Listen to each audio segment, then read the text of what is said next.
بسم اللہ الرحمن الرحیم۔ السلام علیکم ورحمۃ اللہ وبرکاتہ۔ آج کی اس ویڈیو میں بات کریں گے دشمن سے حفاظت کا وظیفہ اور دشمن پر فتح حاصل کرنے کا وظیفہ۔ بتائے ہوئے طریقہ کار کے مطابق یہ عمل کریں، انشاءاللہ عز و جل اللہ کے فضل و کرم سے دشمن سے حفاظت ہوگی اور دشمن پر فتح حاصل ہوگی۔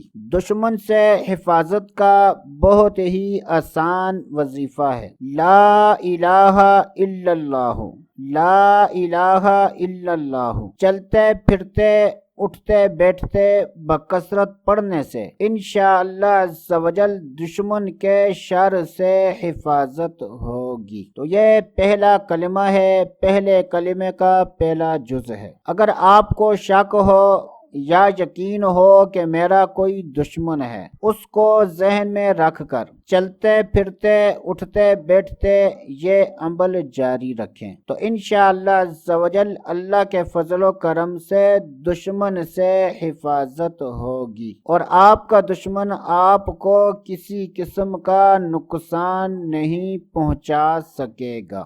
دشمن پر فتح حاصل کرنے کا بہت ہی آسان وظیفہ ہے، وہ ہے اللہ تبارک و تعالی کے دو نام۔ روزانہ آپ نے 30 مرتبہ یہ دو نام پڑھنے ہیں۔ کوشش کریں کہ گنتی میں کم یا زیادہ تعداد نہ ہو۔ یہ دو نام یاد کر لیں، یا قابض یا باسط۔ دوبارہ سن لیں، یا قابض یا باسط، یا قابض یا باسط، یعنی کتنے ہی آسان نام ہیں۔ اگر آپ کے ذہن میں ہو کہ میرا کوئی دشمن ہے اور میں اپنے دشمن پر فتح حاصل کروں تو کوشش کریں پابندی کے ساتھ روزانہ 30 مرتبہ یہ دونوں نام پڑھ لیں تو انشاءاللہ عز و جل اللہ تبارک و تعالی کے ان دونوں ناموں کی برکت سے دشمن پر فتح حاصل ہوگی۔ تو دوستو آج کے لیے اتنا ہی، اگلی ویڈیو تک اجازت، اللہ حافظ۔